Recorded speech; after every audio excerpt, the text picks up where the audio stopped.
O título da nossa pregação de hoje é O Mistério da Aliança. Covenant Mystery, o Mistério da Aliança. O texto se encontra em Efésios 3, versículo de 1 a 6.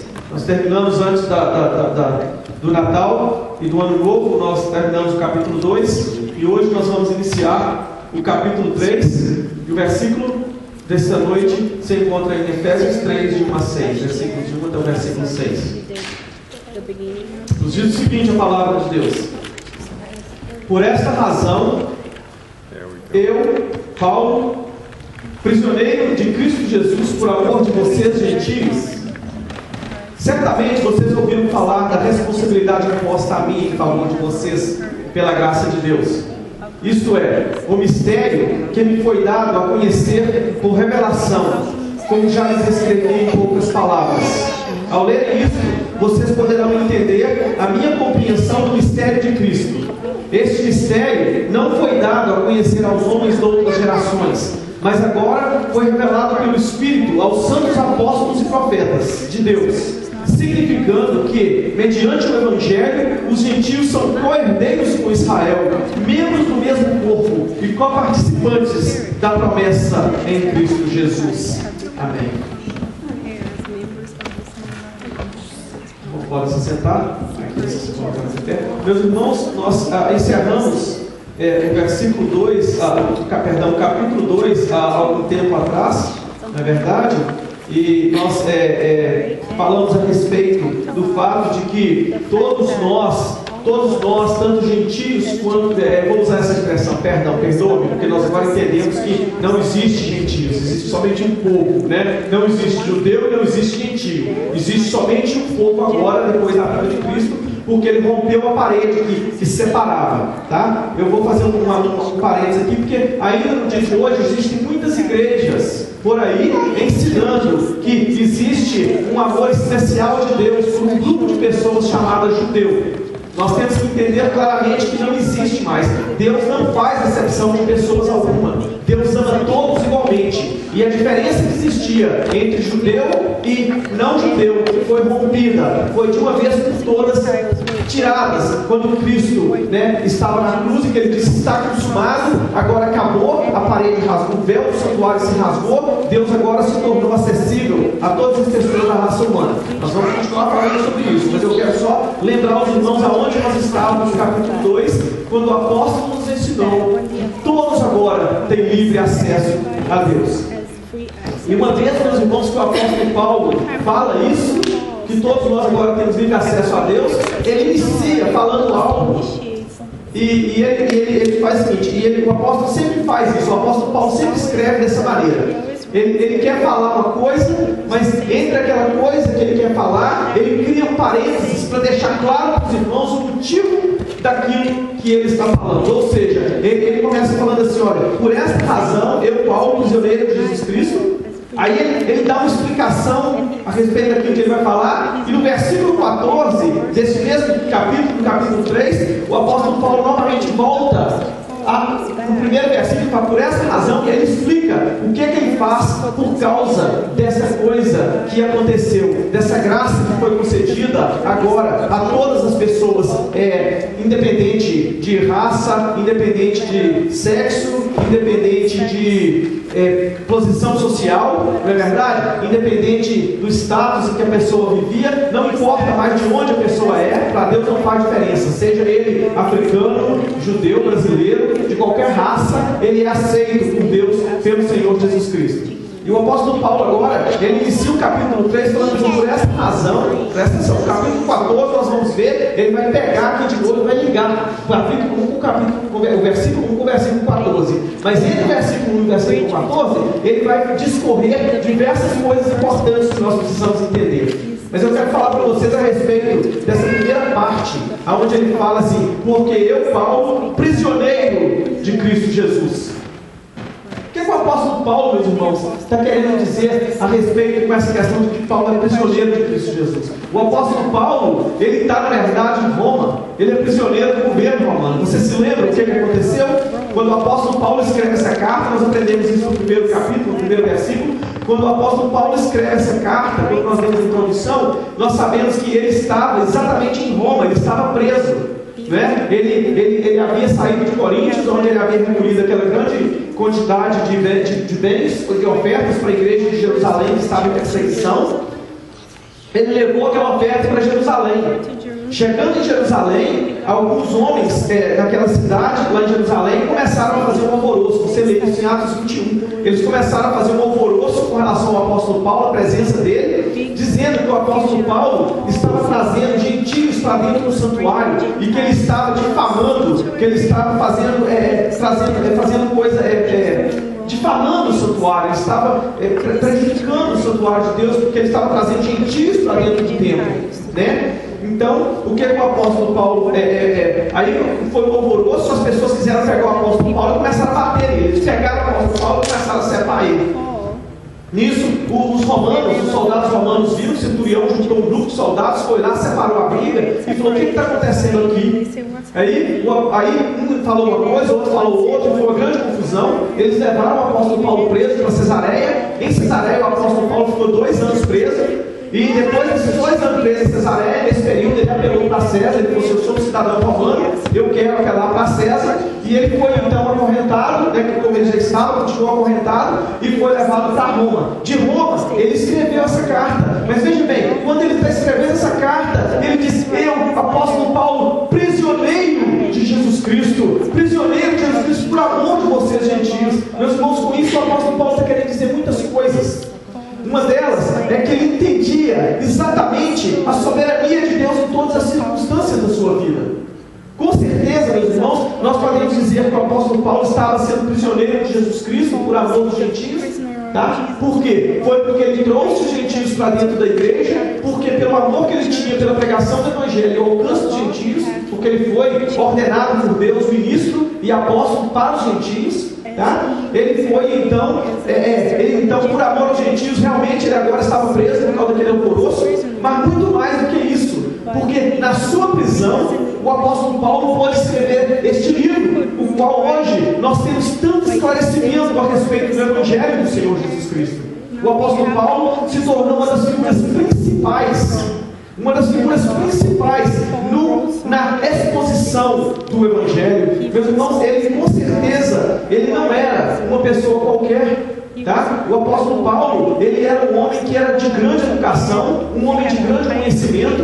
Ele, se estivesse vivendo em dias atuais, provavelmente ele era um dos professores, talvez, da Oxford University. Ele seria um homem de grande cultura, ele é comparável com um homem de grande cultura. Ele recebeu o ensino dos maiores líderes da religião, que era a seita da religião judaica, a mais poderosa dos seus dias. Ele era fariseu, ele era um grande observador da lei. O apóstolo Paulo fala em uma das suas cartas que nos detalhes e em todas as questões da lei ele era irrepreensível. Ninguém podia encontrar no apóstolo Paulo falha alguma, porque ele era um homem que ele era irrepreensível naquilo que era concernente à lei dos judeus, aquilo que era concernente à lei de Moisés e os ensinos do Antigo Testamento. Então, meus irmãos, com certeza ele não era simplesmente uma pessoa qualquer, mas aqui ele fala que ele está prisioneiro, e ele diz que ele é prisioneiro do Senhor Jesus Cristo. Ele é prisioneiro de Cristo.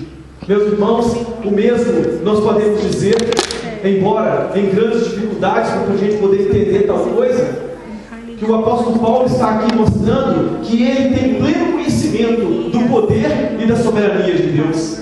Veja bem, o apóstolo Paulo, ele já havia experimentado o que é ser liberto de uma cadeia. Vocês lembram quando ele foi aprisionado numa determinada cidade? Estava ele e Silas, e em Atos nós lemos que ele, apóstolo Paulo e Silas, ele estava na cadeia, eles estavam cantando e louvando a Deus na cadeia, e de repente as bases da cadeia tremeram. Ele foi quebrado todas as correntes e todos os prisioneiros foram libertos. E quando o carcereiro estava indo para se matar, o apóstolo Paulo falou assim: não faz mal a você mesmo, porque nós estamos todos aqui, ninguém fugiu, estamos todo mundo aqui. E naquele instante o apóstolo Paulo teve a oportunidade de pregar o evangelho para aquele carcereiro, em Filipos, acredito. e aquele carcereiro, ele se converteu ao Evangelho de Cristo Jesus. Mas agora, meus irmãos, diante da mesma circunstância, muitos anos depois deste acontecimento do livro de Atos, o apóstolo Paulo se encontra preso em cadeias e ninguém vem para poder resgatá-lo,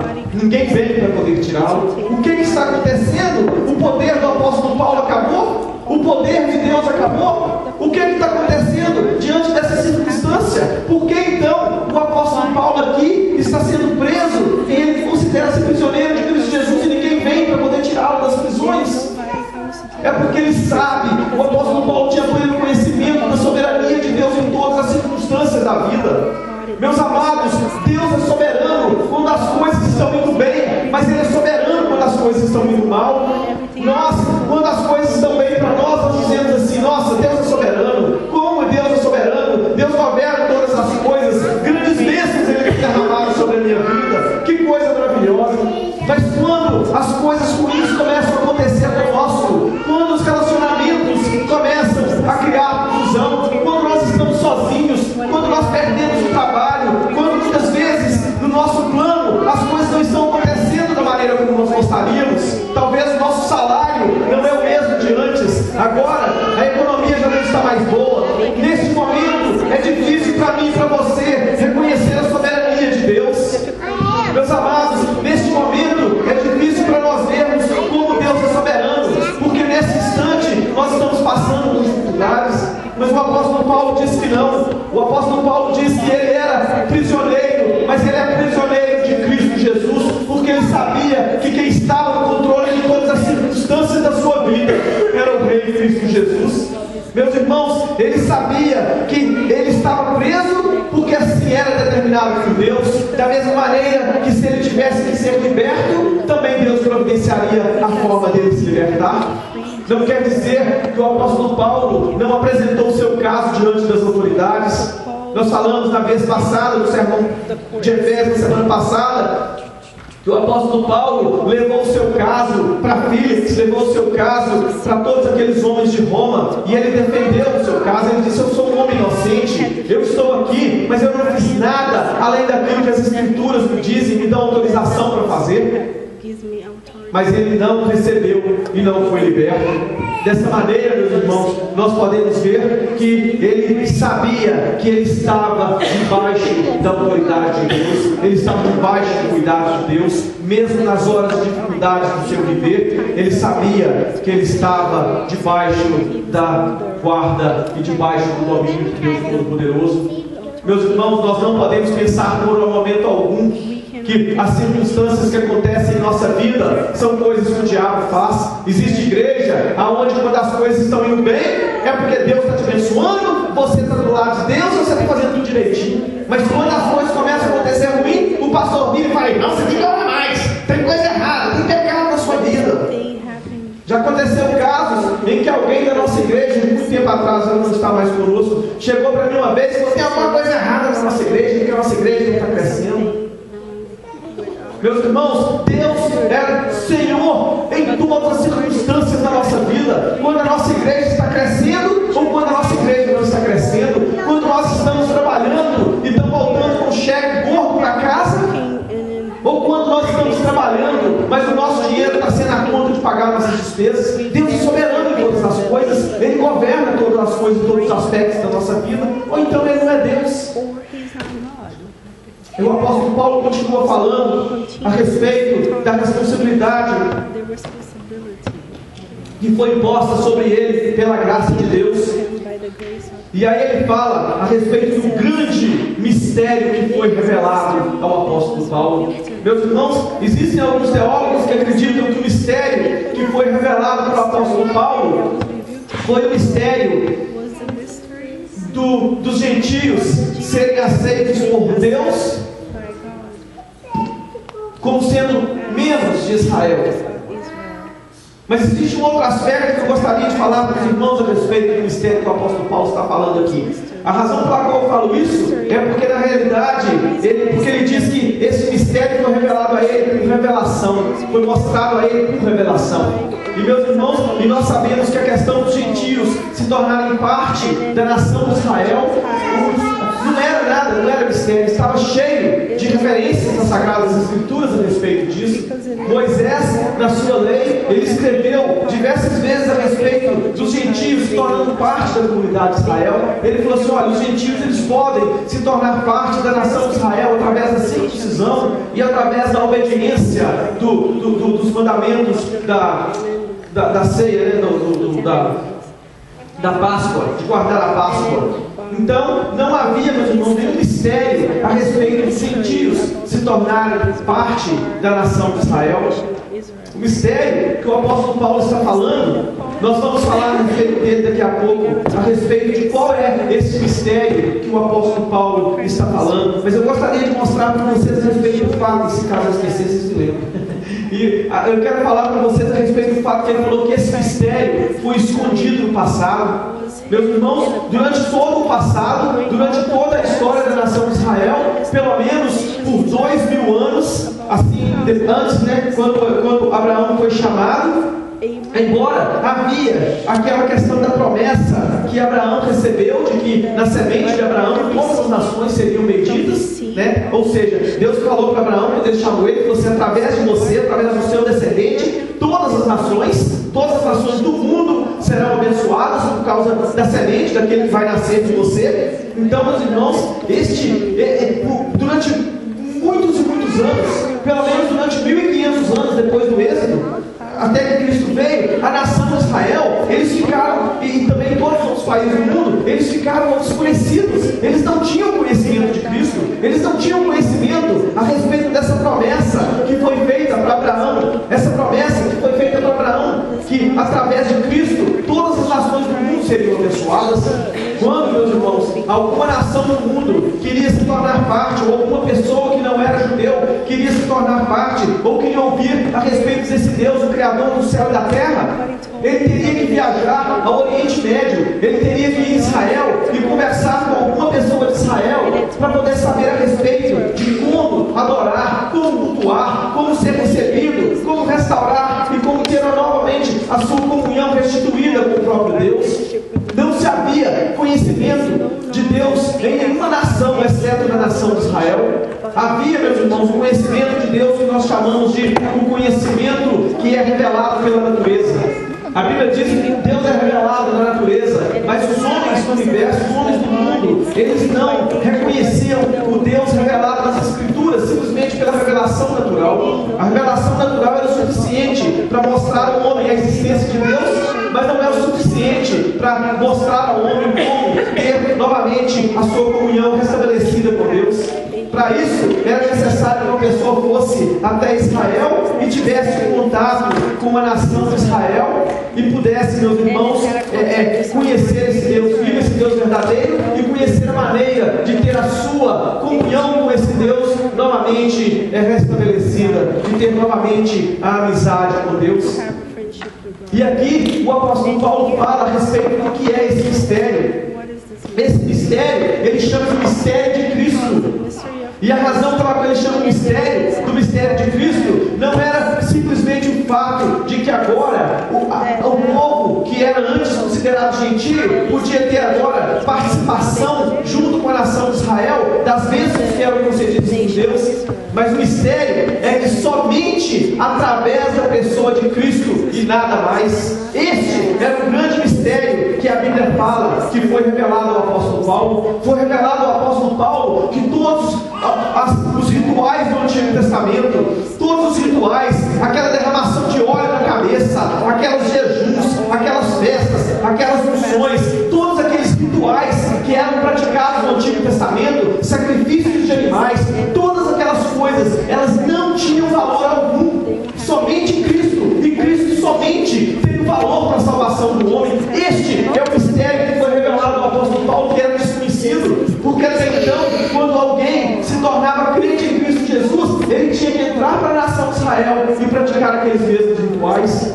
Mas agora ele mostra que aqueles rituais que eram antes praticados, ele não tem valor algum, e que a lei cerimonial do Antigo Testamento, ela foi riscada como lei que podia restituir a comunhão de Deus e dos homens novamente. Duas coisas vêm à minha mente nesse instante, meus irmãos. Uma delas é o fato de que muitas igrejas hoje, e cada vez se torna mais comum, eles têm voltado à prática de rituais, oferecendo a homens a oportunidade de restabelecer a sua comunhão com Deus através de rituais praticados. Se você for ver na internet, eu tenho observado, eu vi há pouco tempo atrás, um pastor sendo com gente, com mais uns 12 homens, tudo jogando óleo na cabeça dele, enchendo a cabeça dele de óleo, as coisas ridículas, coisas teatrais, coisas ridículas, dizendo que agora aquele homem ali estava assim, graças a Deus que eles não precisaram jogar óleo na cabeça da minha dia. Senão nós íamos juntar o óleo para fazer umas gritadas aqui. Meus irmãos, gordura na cabeça dos outros só serve quando é a Kézia que põe um óleo na cabeça do pessoal para dar banho de óleo. Vocês estão entendendo que coisa ridícula? Eles estão usando rituais que eram usados no Antigo Testamento. Eles estão dessa forma eliminando o Senhor Jesus Cristo. Eles estão dessa forma dizendo que o sacrifício realizado por Cristo na cruz não tem valor algum. O apóstolo Paulo dizia que a partir do momento em que você acredita ou crê em qualquer lei cerimonial do Antigo Testamento, você está abandonando o Cristo Jesus, você está colocando o Cristo de lado. Só Cristo e somente Cristo e nada mais tem valor para restituir e restabelecer novamente a nossa comunhão com Deus. Este é o mistério que foi revelado ao apóstolo Paulo. Este é o mistério de Cristo, o mistério que em Cristo todas as coisas novamente se unem. Deus e o homem se unem novamente agora e tem novamente a sua comunhão restabelecida como ela tinha no Jardim do Éden em Cristo Jesus. Ele fala mais, ele diz que esse mistério que não foi dado a conhecer aos homens, mas agora foi revelado pelo Espírito aos santos apóstolos e profetas. Nós tivemos a oportunidade de falar na semana passada a respeito dos apóstolos e profetas. Nós entendemos hoje que os profetas não são profetas, como dizem na atualidade, não são esses profetas atuais, mas são os profetas do Antigo Testamento que receberam a revelação do Senhor Jesus Cristo.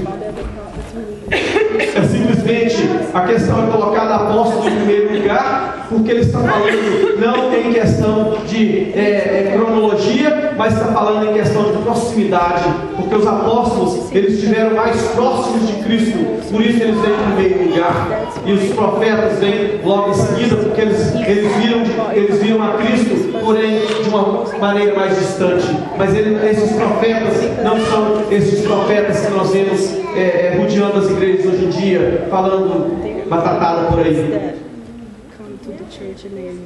A Nina publicou ali porque como é que traduz batatada, né? Eu tenho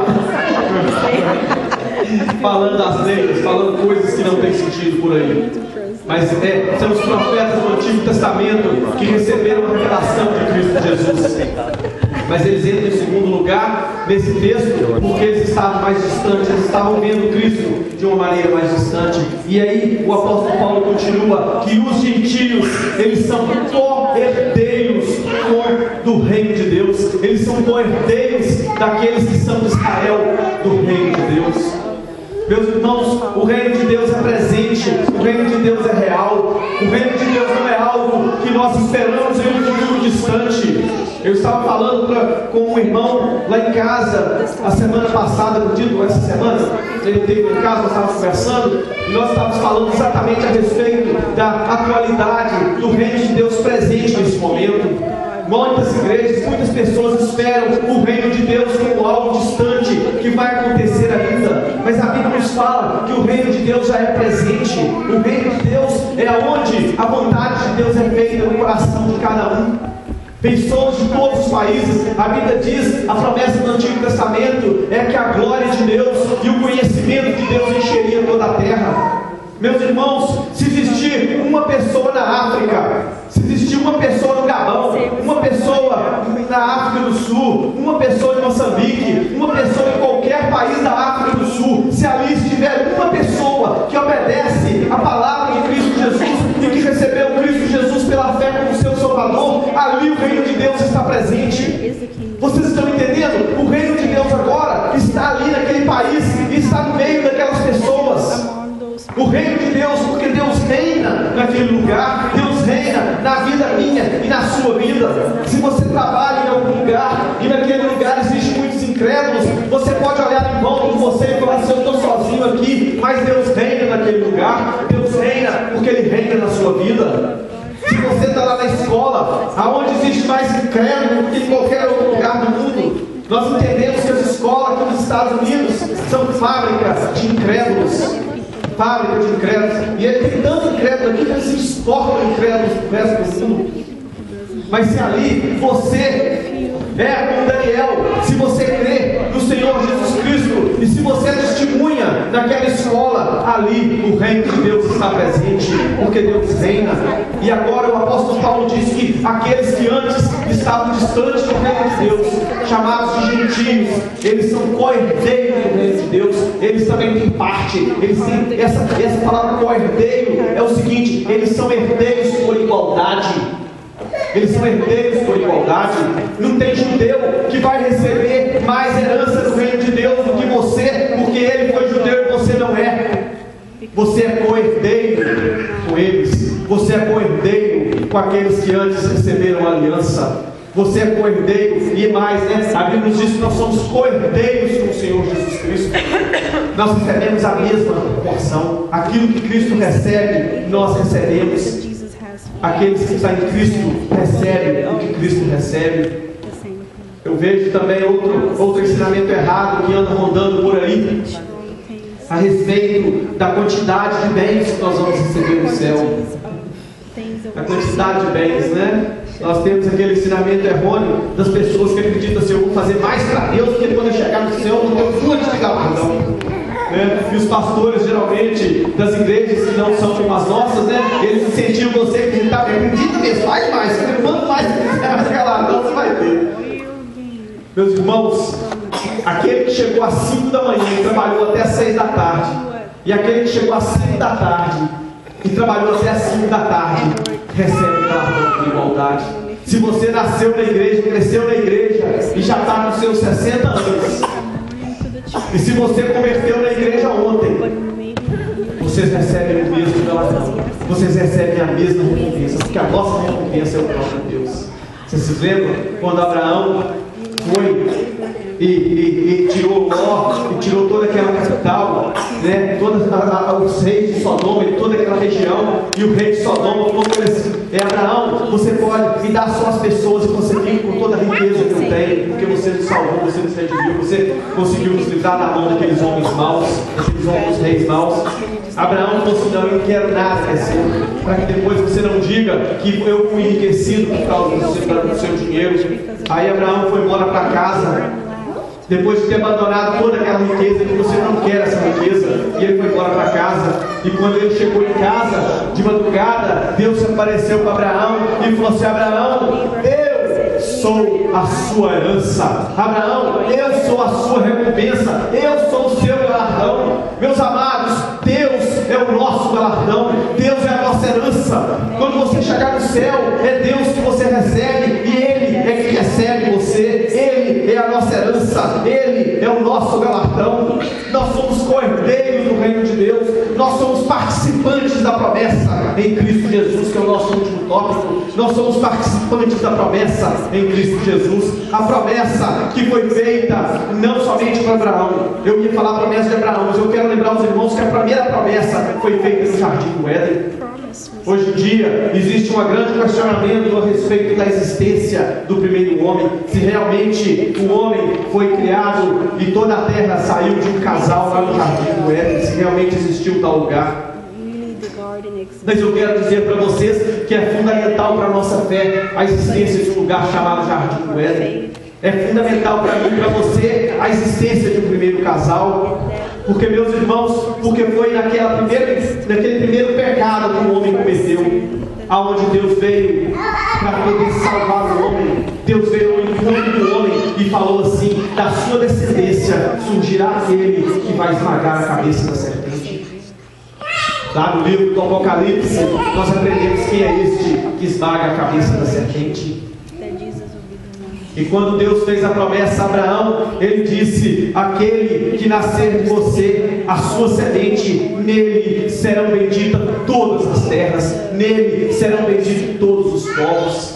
Meus amados, em Cristo Jesus nós somos benditos. Em Cristo Jesus nós recebemos a promessa da vida eterna. Em Cristo Jesus nós recebemos a herança, nós recebemos o reino de Deus. Nele somente e em nada mais. Não existem pastores que podem dar a você tais heranças. Não é por obediência às regras instituídas por grupos, por seitas, por grupos de igrejas, mas é em Cristo Jesus. É por isso que no núcleo da nossa fé nós vemos só o Cristo, somente o Senhor Jesus Cristo. Não é a obediência à lei que vai restaurar a sua união com Deus, não é a obediência aos mandamentos de homens que vai restituir a sua comunhão, que vai te livrar dos seus pecados e que vai novamente unir você a Deus, mas é somente o Senhor Jesus Cristo, somente pela fé nele. Quando você se encontra arraigado nele, somente nele nós temos a esperança do reino de Deus e da vida eterna. Nós somos co-participantes da promessa em Cristo Jesus, co-participantes da promessa de que um dia nós receberíamos de Deus as boas-vindas novamente e teríamos novamente a nossa comunhão restabelecida com Ele. Você hoje, meu amado, pode ter essa comunhão estabelecida com Deus através de Cristo Jesus. Você hoje pode receber Cristo como seu Salvador e novamente ter livre acesso ao Pai. Deus para você não vai ser mais alguém que você tem que procurar pessoas para chegar até Ele por você. A tradição católica ensina que existem milhares de santos que intercedem por você. A nossa fé ensina que Cristo é aquele que intercede por mim e por você, e nós não precisamos de ninguém mais, nós não precisamos de ninguém menos, nós não precisamos de ninguém mais. Cristo é o suficiente para mim e para você. Oremos ao Senhor.